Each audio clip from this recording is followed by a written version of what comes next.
La primera persona que vamos a estudiar hoy día, el primer precursor del Señor, va a ser David.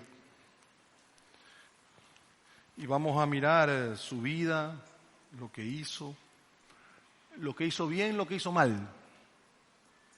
Y vamos a esperar que Él nos enseñe lecciones importantes para nuestra vida. Estamos empezando Navidad, una celebración alegre, tenemos luces por todos lados. Pero hoy día no creo que va a ser una prédica muy feliz. Pero espero que sea una prédica que nos permita entender claramente lo que Dios quiere con nosotros. David, un hombre conforme al corazón de Dios.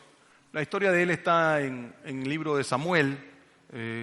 No sé si le van a dar Biblia, si usted levanta la mano a algunos de ustedes, para que nos siga. Samuel es el donde vamos a navegar todo el día de hoy, el libro de Samuel. Y vamos a mirar 4 cosas que nos enseña la vida del rey David. Y de una vez lo prevengo, va a ser una cosa medio movidita, pero espero que Dios nos dé la gracia para que yo pueda comunicar bien y usted pueda entender bien estas 4 cosas. Porque si bien no son cosas que decimos, wow, qué lindo, qué hermoso, llegó la Navidad, es mi esperanza que usted recuerde al rey David mientras celebramos al Señor Jesús las 3 siguientes semanas. Porque sí, probablemente algunas de las cosas que voy a decir lo van a confrontar con una realidad suya y probablemente sea una realidad dolorosa, pero probablemente, si Dios nos da la gracia, también nos permita que usted pueda limpiar su corazón de tal forma que las próximas 3 semanas no sean solamente una felicidad porque todo tiene colores, sino porque su alma encontró paz con Dios. Así que acompáñenme en esta locura que significa las 4 cosas que encontré del rey David. David nos enseña 4 cosas muy importantes. Primera cosa, David nos enseña que no es a mi manera, sino a la manera de Dios. Nosotros tenemos emociones que nos mueven a hacer cosas que no están bien, especialmente 4. La ira, el rechazo, la soledad y el miedo. Son 4 cosas que nos llevan a hacer cosas que aconsejamos no hacer. Son 4 emociones que nos llevan a pensar cosas que si otra persona lo estuviera pensando le diríamos no es así. Estas 4 emociones tienen el poder de sacarnos de nuestros principios. La ira, el rechazo, la soledad y el miedo.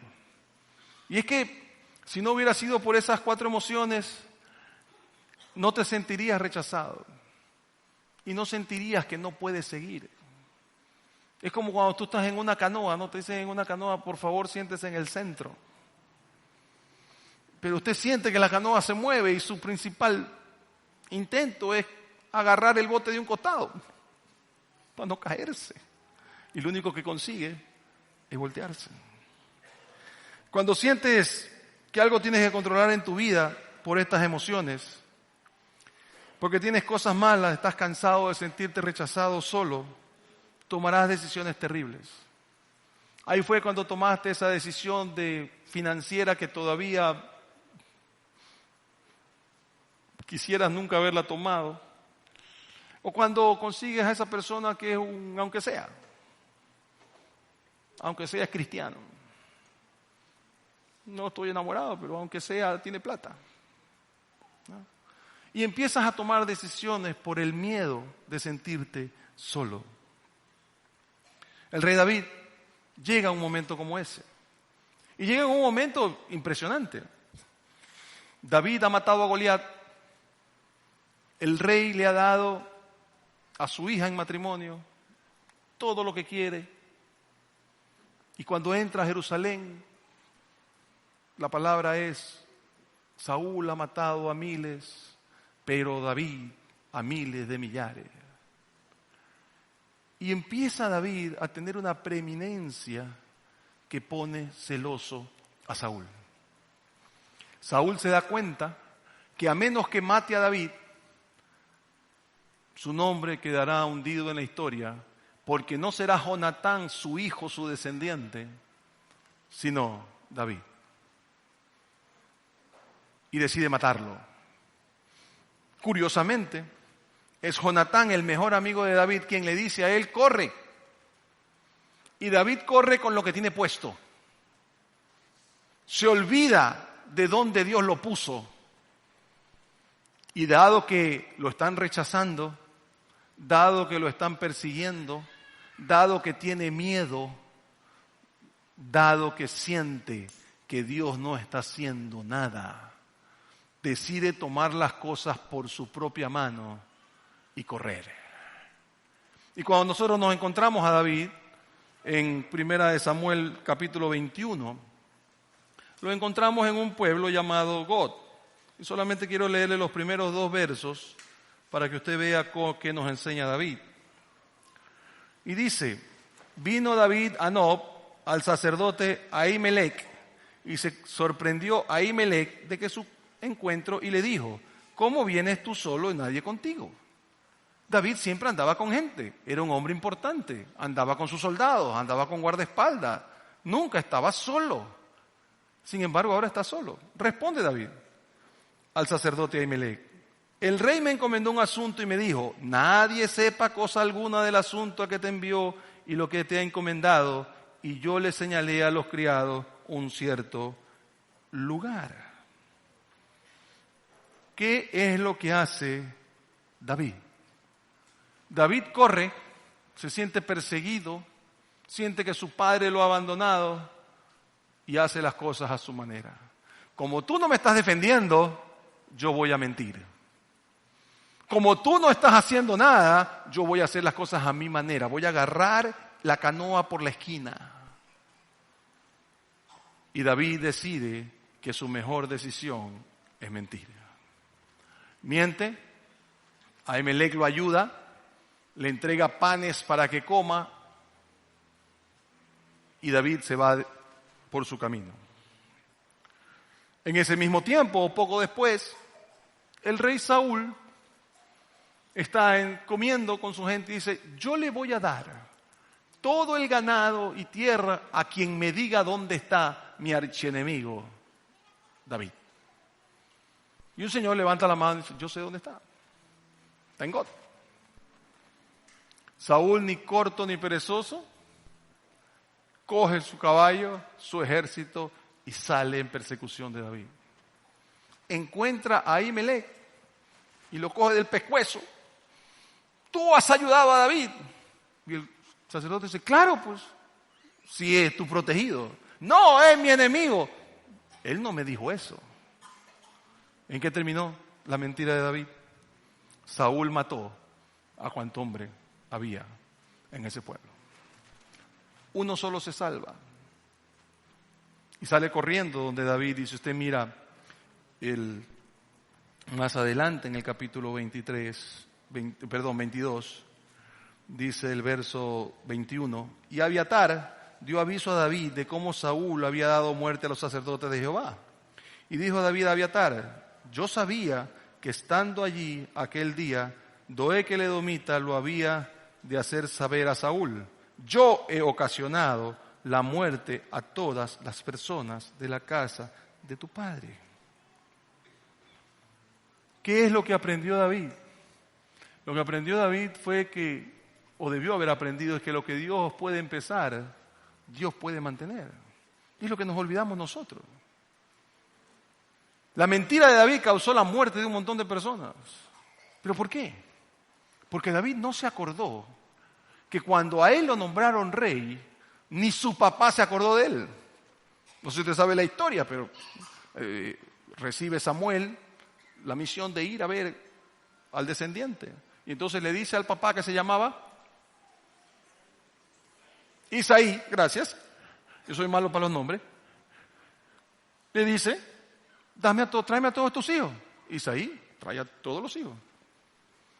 Y Samuel dice, ninguno de estos es. Ah, cierto, dices ahí. Yo tengo otro hijo. Ni el papá se acordaba de él. Y usted y yo, así fuimos cogidos por el Señor. Cuando usted empezó este camino en Cristo, nadie se acordaba de usted. Y la gran mayoría de nosotros llegamos a Cristo porque nadie se acordaba de nosotros. Pero así como empezamos el camino, nosotros nos olvidamos que si Dios empezó el camino, Dios lo va a mantener. Pero así hacemos nosotros, empezamos lindos, preciosos y amorosos. Todo es Cristo.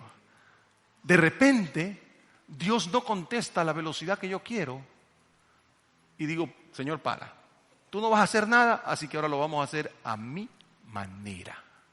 Ahora yo tomo control, porque tú no sirves. Me olvido con toda facilidad de lo que Dios ha hecho por mí. Es la muerte de todas estas personas la que la lleva a David a entender. Y David finalmente entiende, y poco después, cuando le dicen que vaya a atacar a los filisteos, dice, no, que el Señor me lo diga y yo voy. Que el Señor me lo deje ver y yo voy. Entendió, simple y sencillamente, que no era como él quería. Uno arruina su vida cuando no confía su vida al Señor. Empiezo a tomar decisiones. Señor, no me estás dando plata, no tengo suficiente, así que voy a. Señor, no estoy logrando salvar mi matrimonio, tú no estás haciendo nada, así que voy a. Y lo que hago es meter la pata más y más y más. Y empiezo a dejar de confiar en Él. Usted y yo estamos donde David estuvo. Las emociones me hacen tomar decisiones que no debería. La ira, el rechazo, la soledad y el miedo me hacen olvidar de un principio claro con Dios, que es confía y obedece. Confía y obedece. Si Dios lo sacó de donde lo sacó, ¿qué hace usted retomando control de su vida? Primero que ya no es ni suya. ¿Qué pasaría si supieras con absoluta seguridad que Dios está contigo y que si solo esperas, Él intervendrá? ¿Qué pasaría? ¿Qué pasaría si estuvieras completamente seguro de que si esperas, Él va a intervenir? Entonces te acordarías de la promesa que Dios te ha dado y me ha dado. Nunca te dejaré ni te desampararé. Esa es una promesa que tú tienes. A David le prometieron un reino que duraría para siempre. A ti y a mí nos prometieron que nunca nos dejarán ni nos desampararán. Por eso lo que yo tengo que hacer es esperar y confiar. Y es que en la historia de David hay una parte que no te conté. Cuando el sacerdote le da los panes, David le pregunta, oye, ¿y no tienes un arma? ¿Por qué ando sin arma? Cosa que debió haberle dicho al sacerdote que algo pasaba, que estaba mal. Y el sacerdote le dice, sí, tengo la espada del Goliat, ¿te acuerdas de ese que tú venciste? Dámela, dice. Y cuando le dan la espada, David la coge y la empuña. Ahora sí, tengo cómo defenderme. Y yo me imagino a Dios diciéndole, David, recuerda, porque esa espada en manos de un gigante no pudo con un adolescente con una onda. Pero David no se acuerda y nos pasa a usted y a mí. Nos olvidamos de dónde nos sacó Dios. La primera lección que yo tengo que aprender de David es, 1, yo no tengo que olvidarme de dónde me trajo Dios. Y 2, tengo que confiar y esperar. Dios me prometió, no te dejaré y no te desampararé. Y si es el mismo Dios que me sacó de donde me sacó, entonces no me va a abandonar, aunque todo parezca que efectivamente lo está haciendo. ¿Usted se siente abandonado? ¿Usted siente que Dios no le está escuchando? Únase al grupo. Nos pasa a todos en un momento u otro. La segunda lección que podemos tomar de David es la lección de cómo discierno la voluntad de Dios. Una pregunta que nos dan a los pastores siempre, una pregunta que más nos hacen. Pastor, ¿cómo sé? Andrés, ¿cómo hago para saber qué es lo que quiere Dios de mí? Pues normalmente tienen una de estas tres teorías. La primera teoría es la teoría de las puertas abiertas. Si Dios abrió la puerta, es porque eso es lo que quiere de mí. La segunda es, yo sé lo que Dios quiere, pero no lo quiero hacer. Y la tercera es, yo sé lo que Dios parece que quiere según las circunstancias, pero no estoy seguro que eso sea lo mejor para mí. ¿Cómo discierno? La historia de David de Primera de Samuel 24, que no la vamos a leer, probablemente sea la mejor para que usted sepa cómo tomar decisiones. Samuel está escondido, David está escondido, con sus hombres en cuevas. Saúl lo está persiguiendo, con un ejército de 6,000 hombres. Lo único que atina a hacer David es esconderse. Están escondidos esperando que Saúl pase con su ejército y ellos entonces salir corriendo para el otro lado. Pero Saúl tiene ganas de ir al baño. No es mi culpa, eso dice la Biblia. Y entonces decide meterse en una cueva para poder ir al baño. Se saca su ropaje, entre ellos su espada, y es la misma cueva donde David está escondido. Y la gente le dice a David, David, el Señor que te ofreció un reino eterno, te está entregando en sus manos a tu enemigo. Coge la espada. No hay guerra, no hay nada, y tú sigues siendo, ya eres el rey de Israel. Y David se niega. Pareciera que las circunstancias están, los astros se han puesto en el sitio exacto. ¿Cómo crees que Dios no te lo está entregando en tus manos? Ahí está, desarmado e indefenso por la posición en la que se encuentra. Pero David sabe que rey que llega a reinar matando, termina siendo asesinado. Y se niega.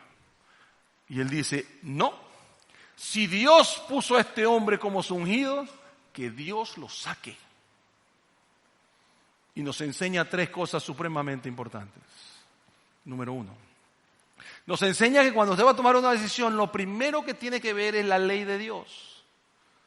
Usted recuerda que la semana pasada hablamos de que el amor vertical y horizontal es lo más importante. Claro, pero está basado en la palabra. Es decir, usted ama basado en lo que la palabra dice. Y la palabra dice, no matarás. Y en el caso de él, no matarás al ungido de Jehová, que era el rey. Entonces él es claro. A ver, la ley me impide matar al rey. Segundo, los principios de Dios. ¿Cuáles son los principios de Dios? ¿Esa es una manera como yo quiero ser rey? ¿Eso es lo que Dios me está diciendo que hago? ¿O los principios de Dios me dicen que esa no es una decisión clara? Esa no es una decisión que yo debo tener. Y David decide que los principios de Dios no le permiten asesinar al rey. Y la tercera es la sabiduría de Dios. Y el apóstol Santiago dice, si alguien quiere sabiduría, pídasela a Dios. Y la sabiduría es siempre entender que esto que está siendo presente hoy día, mañana es su pasado. La pregunta que usted siempre tiene que hacerse cuando va a tomar una decisión es ¿qué quieres que diga mi historia? ¿Qué quiere que diga mi historia? Entonces David está pensando, viene mi hijo a preguntarle, papá, ¿y cómo te convertiste en rey? Bueno, fácil, hijo. Estaba el rey en el baño y yo agarré la espada y así me convertí en rey. No creo que esa sea una historia para ser contada. David entonces, lo que piensa es lo que usted debería pensar para tomar una decisión sabia. Y aquí va la pregunta que usted tiene que hacerse siempre. De acuerdo a los acontecimientos pasados a mis circunstancias presentes y a mis sueños futuros, ¿cuál es la decisión sabia que debo tomar hoy? Cada vez que usted vaya a tomar una decisión, tiene que pensar en la ley de Dios, en los principios de Dios y en la sabiduría de Dios. Y decir, ok, esto algún día va a ser mi pasado. ¿Qué quiero que diga mi historia?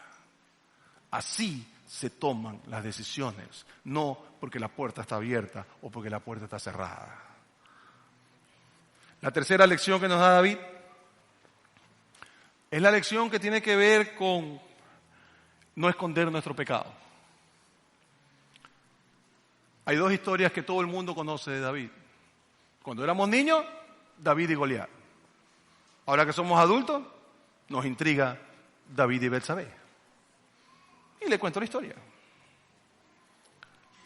David está solo en Jerusalén, su ejército está peleando. Pero consideran a David demasiado importante para que él salga a batalla. Y David se ha quedado solo.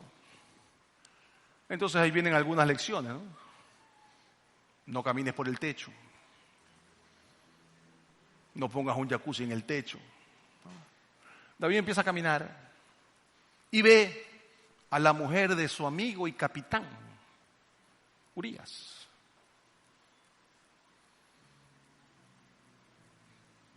Y decide hacerla llamar.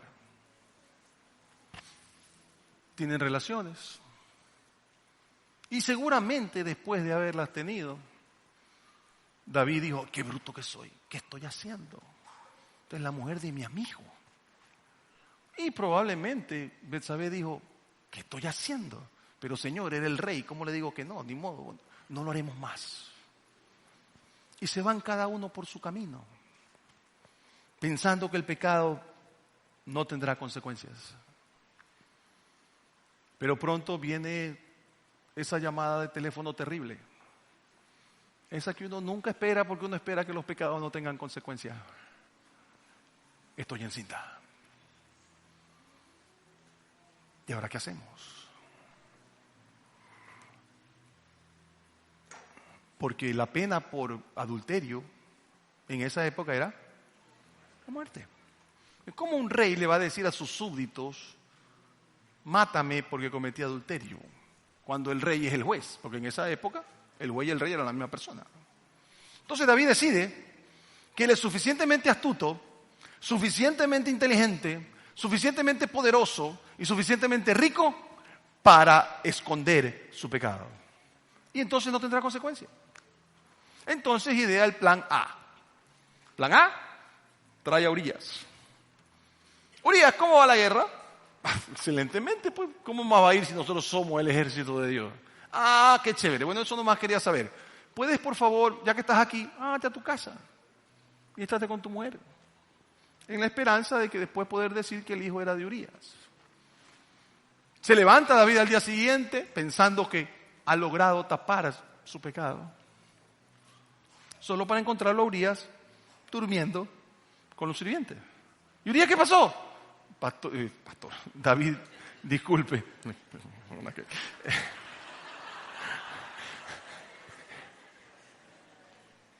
David, yo no puedo ir a estar con mi mujer cuando mi ejército, mi gente, está peleando por el pueblo de Israel. Plan A2. Nos vamos de banquete hoy de noche. Lo ahuma. Ya cuando está bien humito, lo pone enfrente de la calle. Dice, Urías, para allá a tu casa, para allá a tu casa. Al día siguiente se levanta y Urías no ha ido. Así que planea el plan C. Y tiene tantas agallas para esconder su pecado que agarra y le manda la sentencia de muerte con el mismo Urías. Le manda al capitán, al general, y le dice, pon a Urías en el sitio más difícil. Y cuando esté en plena batalla, me sacas el ejército. Y no solo mataron a Urías, pues. Porque si usted algo sabe de guerra, entenderá que los hombres fieles a Urías, aquellos que estaban ahí, no dejarían matar a su capitán y se quedarían ahí hasta que los maten a ellos también. Y no quedó nadie. Y David piensa que finalmente lo ha logrado. Había demasiado en juego, ha logrado cubrir su pecado con más pecado. Y entonces lo que aprendemos es que creemos que la solución al engaño y al pecado es más pecado y más engaño. Usted y yo hemos estado ahí. Usted y yo hemos estado ahí cuando ya ni nos acordamos por dónde empezó la mentira. Porque en vez de confesar, decidimos cubrir y cubrir y cubrir y cubrir. Si David estuviera hoy día con nosotros, le garantizo que le diría: lo mío con Betsabé estuvo mal, pero lo peor que hice fue intentar cubrir mi pecado. Y no sé si usted se acuerda que hay un salmo que dice: mientras escondí mi pecado, todos mis huesos estaban congelados.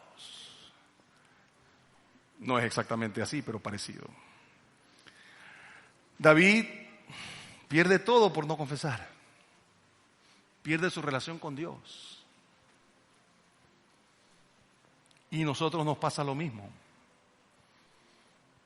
Estoy avergonzado de lo que hice. Todos los que pecamos estamos avergonzados de lo que hacemos. No importa el pecado.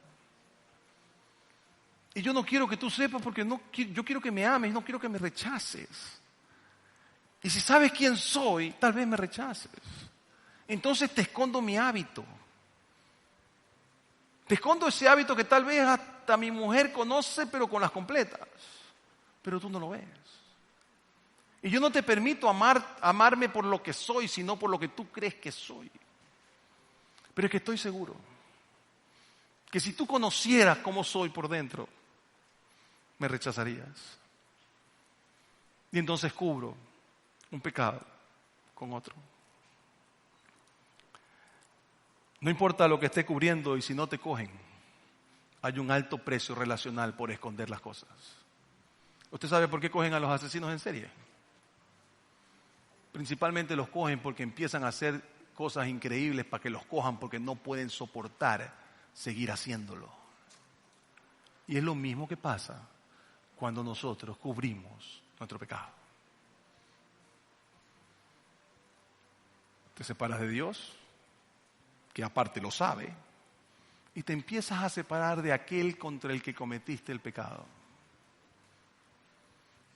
Y lo haces de tal forma que la otra persona ni siquiera sabe por qué están tan distantes. Creen que es un problema relacional y no lo es. Es que tú no puedes vivir contigo mismo.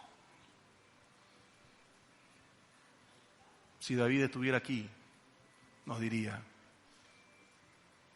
que inventemos una palabra que se llama transparencia. Y no le digo que sea transparente con todo el mundo, sería una locura. Pero por Dios, usted tiene que ser transparente con Dios. Y tiene que ser transparente con la gente a la que ama. Sí, siente vergüenza, yo también. Es complicado confesar ciertas cosas, totalmente de acuerdo. Pero el precio relacional que usted tiene por mantener un secreto es 1000 veces peor que el precio relacional, el precio que usted tiene por no confesarlo. No puedo ser yo. El secreto no me permite ni acercarme a Dios ni a los míos. Yo tengo que decirle a la gente, así soy. Y arriesgarme que hay consecuencias. Mire, todos los que cometemos pecados estamos avergonzados. No existe nadie que no lo esté. Pero necesito cumplir la sentencia, cualquiera que ésta sea, y seguir con mi vida. Y no quedarme con ese pecado metido que daña todas mis relaciones. No se puede vivir con una conciencia sucia. Y yo le pido hoy a mis amados juveniles y jóvenes, no guardes un secreto. No guardes un secreto. Créeme, no guardes un secreto. No te van a matar. Tal vez andes cojo por un tiempo, pero nadie te va a matar. No te equivoques. No hay precio peor que vivir con una conciencia sucia. Y yo he tenido discusiones con un amigo mío, sobre todo en particular, que él siempre me dice: Andrés, uno debe quedarse con sus cosas. Bueno, probablemente es lo normal. Pero yo, que puedo testificar que he cometido mis cosillas, no empiece a especular. Es pecado. Puedo decirle que no hay nada más lindo que a pesar de eso los míos me amen. Y a pesar de eso mi Señor me ama. Y no tengo que esconder. No tengo nada que esconder. No sabe usted la paz con la que se vive cuando uno está así. Y yo tengo que aprender a vivir con la responsabilidad de lo que hago y a vivir con el precio que cuesta, pero por Dios, nunca, jamás se permita vivir con una conciencia sucia que lo separe de Dios y lo separe de aquel a quien ama. La cuarta lección de David: ¿qué hago cuando mis sueños no se dan? Un día te despiertas y la persona a la que le has entregado tu vida no es quien tú creías que era. Un día te despiertas y el anhelo tuyo de que entregarías a tu hija de blanco no se va a dar. Un día te despiertas y el negocio ha fallado. Y lo primero que empiezas a pensar es: ¿por qué Dios no me avisó? ¿Qué le he hecho yo a Dios para que no me diga? Señor, tú eres soberano, ¿por qué no me cuentas? De repente, mi sueño está destruido. Y así le empezó a David. David tiene expectativas, como todos nosotros. David cree que la promesa del Señor de que tu reino será por los siglos de los siglos se va a dar de la forma que él cree. Entonces él dice: David, ¿de qué forma se va a dar tu reino para siempre? Fácil. Tengo a mi hijo, primero, que me va a suceder en el trono, y de ahí mi nieto, y de ahí el hijo de él, y etcétera. Y si no, si el Señor no se place en que sea el primero, pues será el tercero, Absalón, que es igualito a mí. Ese muchacho será un tremendo rey. ¿Qué pasa? El primer hijo de David no puede controlar su lujuria y no encuentra mejor cosa que violar a su hermana, Tamar. ¿Qué hace David? Nada. Y aquí le va un consejo que no está aquí, pero que se lo doy de yapa. Nunca permita que su culpa evite que corrija a sus hijos. La culpa es un pésimo consejero. Si usted cometió un error y ese error lo llevó a sufrir lo que sufrió, eso no es justificación para que usted le permita a sus hijos hacer lo que le da la gana, que fue lo que hizo David. Cuando tenía una conciencia sucia y había hecho lo que había hecho, no intervino para ajusticiar como debía hacer justicia a Tamar. El hermano de padre y madre de Tamar es Absalón. Y Absalón era un hombre paciente. Esperó 3 años y apenas pudo, le cortó la cabeza al primer hijo de David delante de todo el mundo. Y salió corriendo. Se fue. Pasan 3 años. Y David piensa: ya la gente se ha olvidado, voy a traer a Absalón de regreso. Y lo hace. Y Absalón vuelve. Y aparentemente por un tiempo todo estaba bien. Pero Absalón tenía otra idea. Empieza a hacerse popular siendo juez. Y la gente empieza a decir, cuando quieres justicia no vayas donde David porque está muy ocupado, anda donde Absalón, que es muy bueno. Y Absalón se empieza a ganar a la gente. Hasta que un día marcha contra su padre. Y su padre piensa, ¿a dónde se fueron todos mis planes? Dios, me has abandonado. Mi primer hijo muerto, mi tercer hijo viene contra mí. Y si él viene contra mí, hay solo 3 posibilidades, todas ellas malas. 1, que yo lo mate. 2, que él me mate. 3, que nos quedamos los 2 muertos. Y empieza a decir, Señor, ¿qué es que te pasa? Que es lo mismo que decimos nosotros cuando nuestros sueños quedan hechos añicos. ¿Qué te hice? ¿Qué fue lo que te hice? Porque el problema es que nosotros creemos que Dios cumple las cosas a través de nuestras expectativas. Entonces Dios me da una promesa, no te dejaré ni te... ¿Qué significa eso? Eso significa que mi matrimonio va a ir espectacularmente. Eso significa que mis hijos toditos van a ser siervos del Altísimo.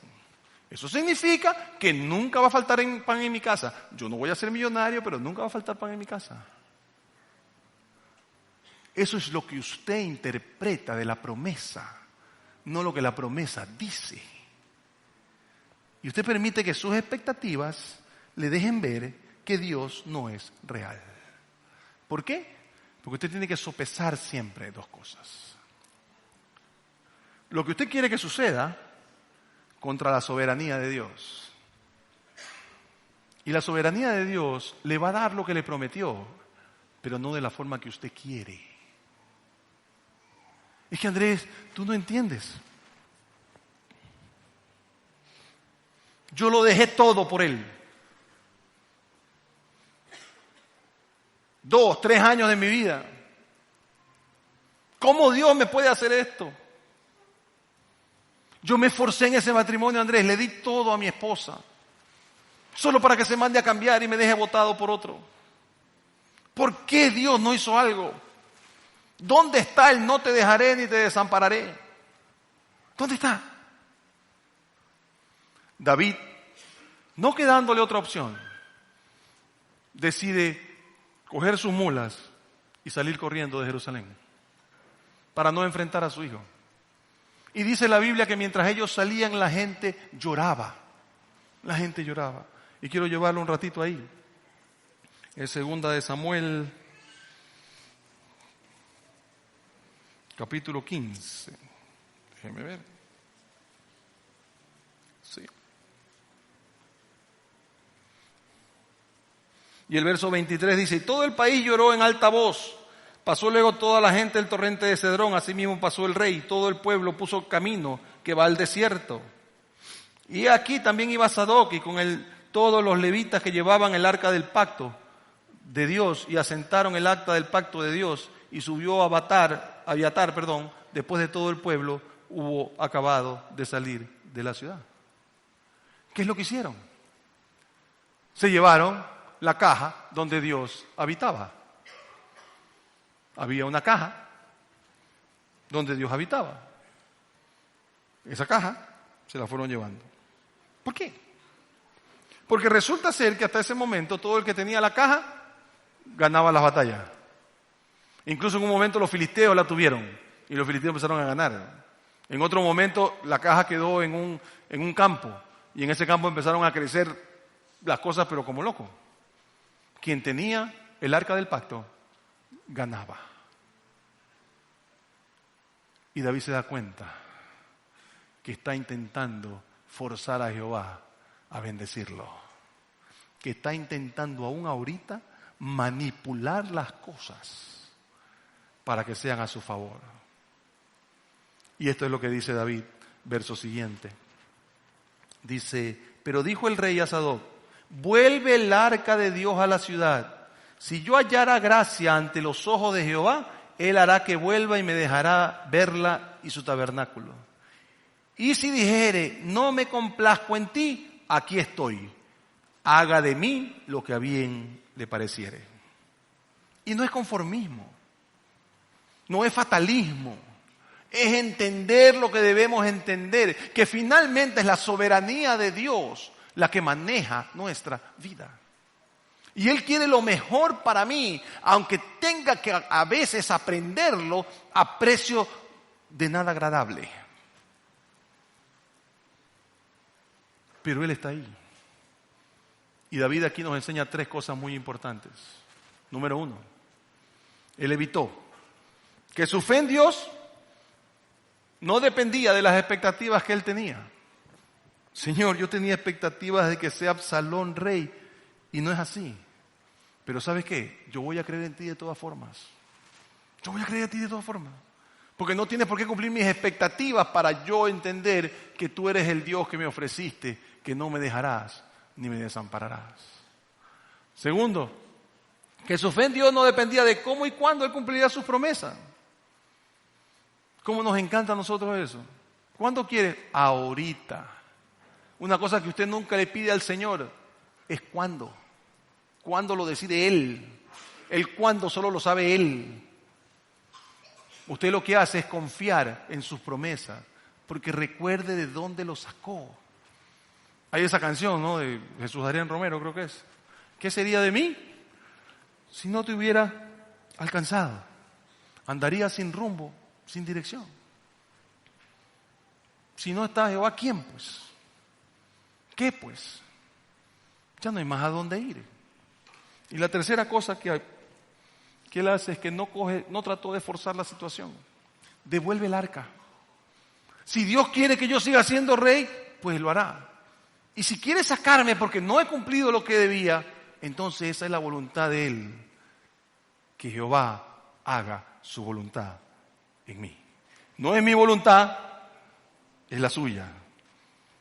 Tienes la opción de permitir que las cosas de la vida te destruyan o que las cosas de la vida te lleven a confiar más en Dios. Y hay gente al lado tuyo, sentado aquí, que ha perdido hijos, relaciones, dinero, negocios, y que sin embargo saben que Dios no los ha dejado ni los ha desamparado. Resistir la voluntad de Dios es arrogancia. Abandonarlo es suicidio. No tenemos mejor opción. Yo como pastor, y desde que me convertí en consejero realmente, puedo ver lo peor de la gente. Usted puede ver el dolor humano causado por otro ser humano, a veces sin querer, otras veces queriendo, a veces sin entender qué tan grave va a ser lo que están haciendo, a veces entendiéndolo.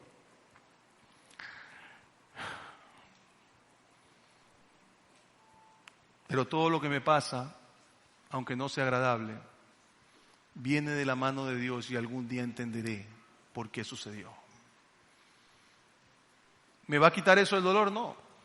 Vea, ninguno de nosotros pasamos por esos periodos desérticos felices y contentos. ¿Por qué que Dios no le ofreció que usted va a vivir feliz y contento? Dios le ofreció que Él estará con usted todo el camino.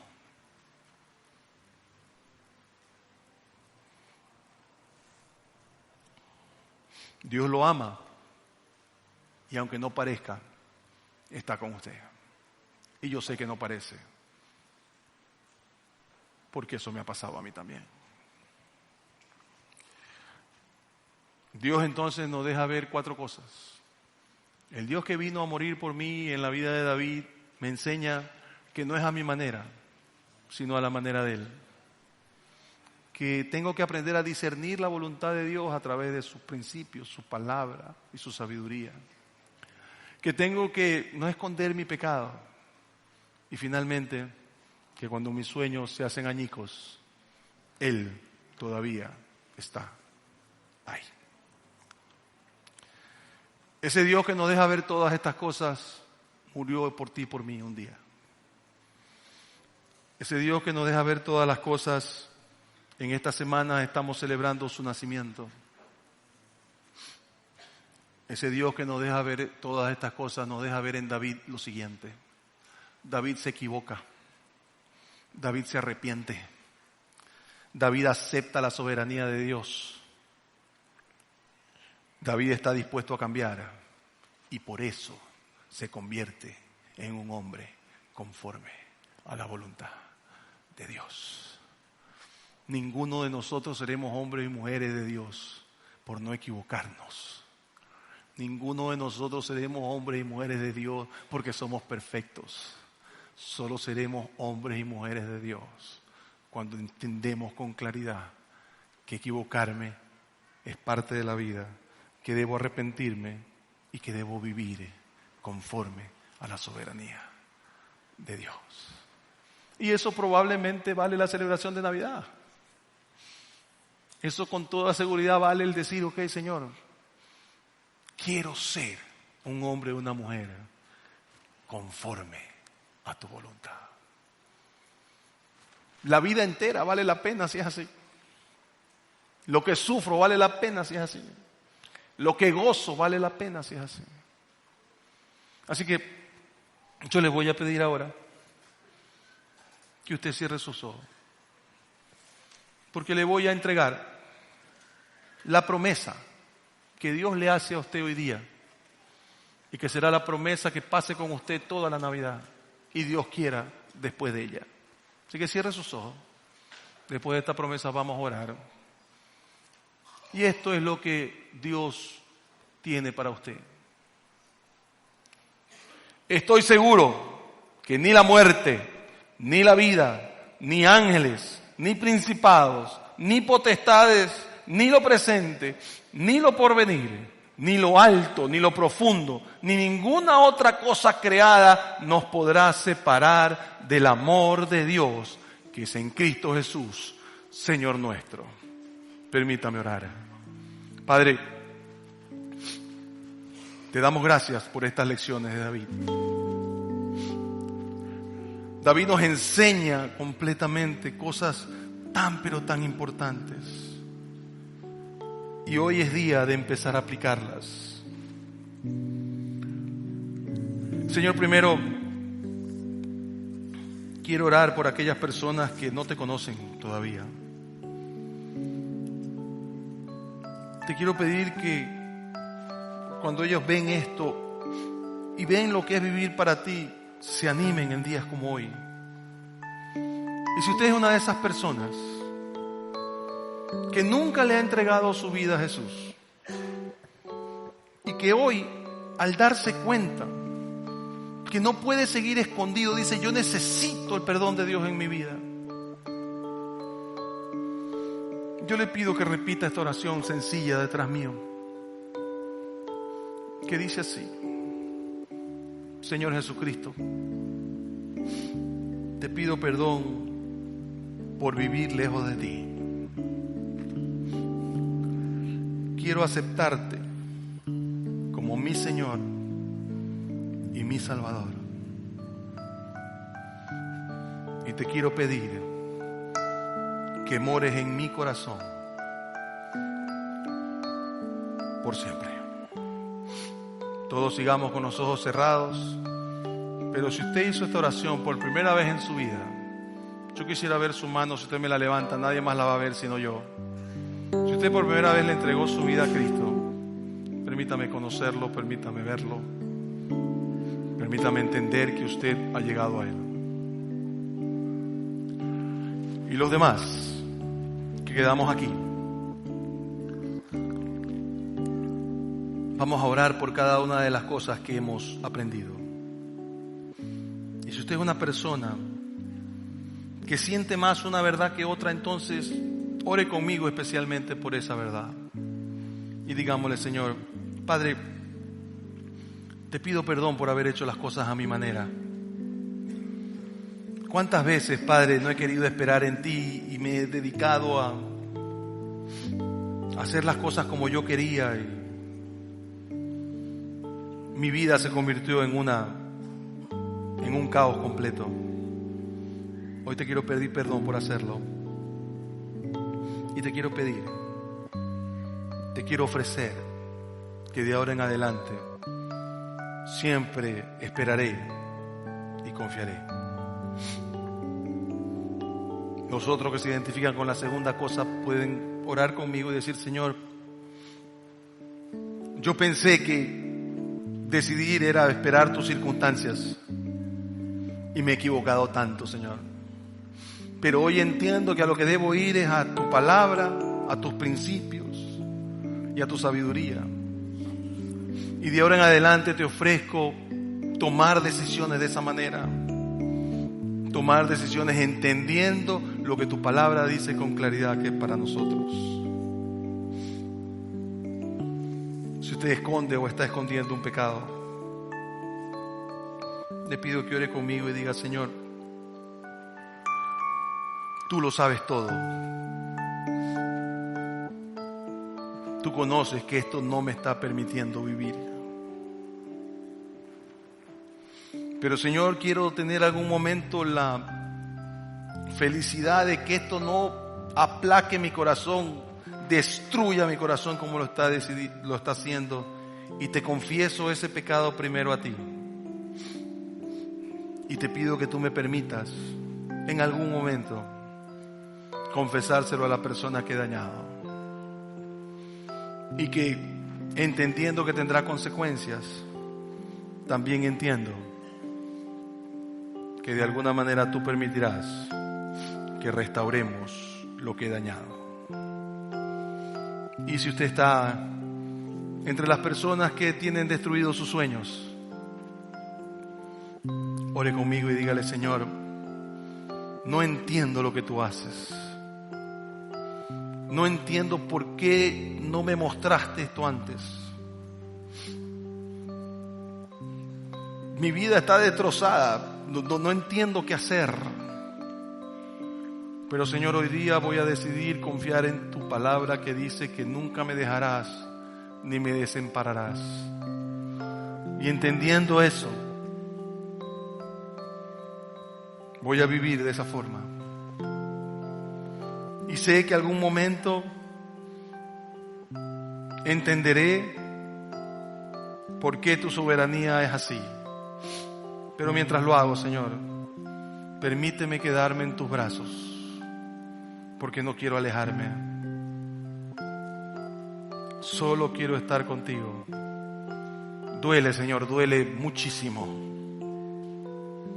Pero estoy listo a vivir para ti, porque sé que tú quieres lo mejor para mí, aunque no sea de la forma que esperé.